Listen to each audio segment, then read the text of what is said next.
Alors voilà, comme je l'avais expliqué, j'arrive déjà dans la grosse difficulté du départ. Donc j'ai pas sorti les bâtons encore parce que ça a l'air moins gras que la première fois. Mais ça monte fort, très vite. Donc il faut vraiment être assez vigilant quand même. Autant à la montée ça se gère plutôt bien, il faut monter relativement tranquille, les jambes sont froides encore. Mais à la descente, là faut un peu faire gaffe. Voilà, donc là par rapport au vent, là je suis isolé, je suis dans les bois. Il y a plein d'oiseaux, c'est génial. Allez, la suite tout à l'heure était plus haute. Alors là, elle commence ici.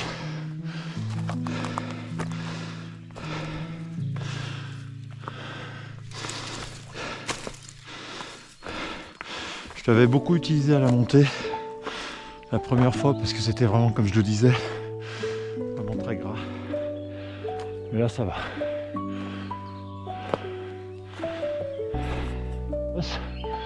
On arrive à une arche.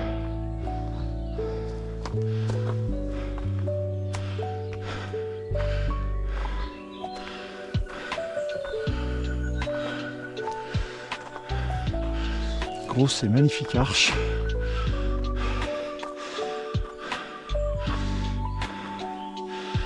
Et à cet endroit-là, j'avais vu des chamois. Une petite échelle pour passer au-dessus. Hop. Allez, on enjambe. C'est vraiment très bien fait. Hein. Le parcours est vraiment bien repéré. Mais quand même, la vigilance s'impose.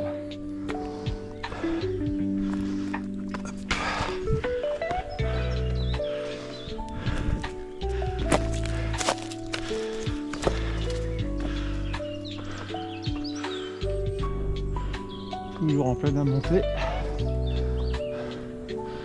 Ça pique vraiment. Faut monter doucement.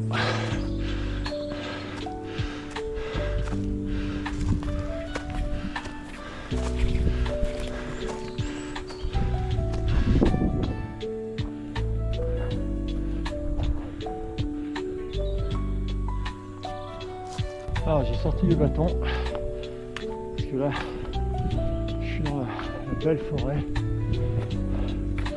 et ça grimpe toujours. Ça grimpe. Du coup j'ai gardé ma veste parce que le vent est pas très chaud. Mais ouais, c'est juste sublime. À droite la pointe du Raz, 1247 mètres. J'ai fini de grimper ce bon mur. Le souffle va bien. La forme est là, des ruines. Peut-être une maison de berger ou je sais pas trop. Beaucoup de traces d'animaux. Mais j'en ai pas vu. Alors peut-être trop tard déjà, je sais pas. J'étais là pourtant de bonne heure. Voilà.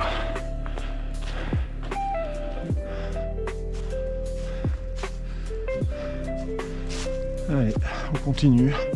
C'est toujours autant magnifique. Toujours aussi beau. Ouais. Allez, à tout à l'heure. Après une belle zone à l'ombre, j'arrive doucement mais sûrement au soleil. C'est pas pour autant qu'il fait plus chaud, hein. Bien au contraire, le vent c'est un peu plus présent encore. Mais c'est un peu plus souffle,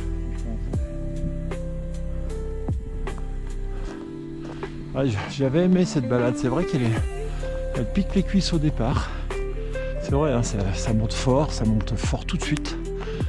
Mais rien que pour les chemins, la tranquillité des chemins, c'est juste génial quoi.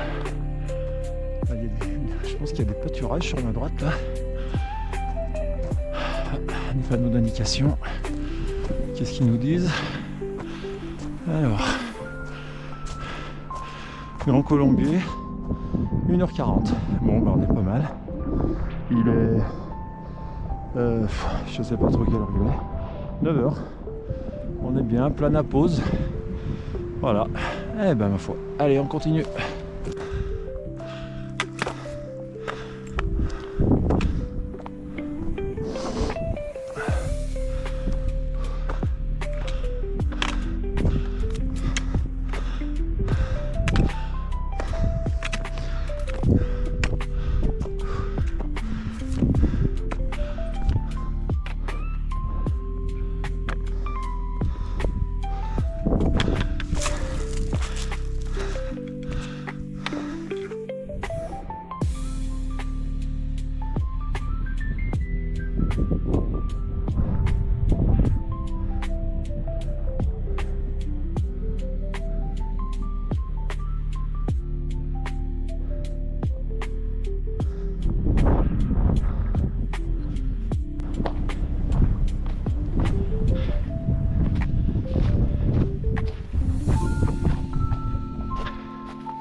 Très joli passage là dans les rochers, c'est vachement sympa.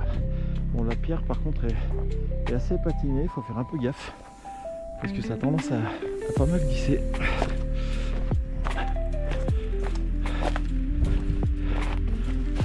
Ouais.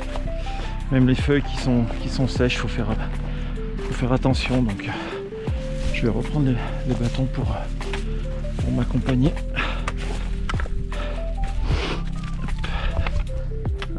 Feuilles sèches sur des pierres, c'est assez casse-gueule. Des bonnes marches. Hop. Le Milan juste au-dessus de moi. Je sais pas si je le vois.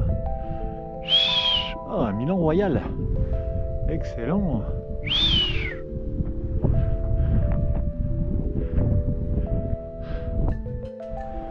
Après une partie bien exposée, je me retrouve de nouveau dans les bois. J'ai toujours pas mangé, il est presque midi. Je vais essayer de me trouver un petit coin un peu peinard. Enfin peinard, vu le monde que j'ai rencontré, ça va plutôt bien.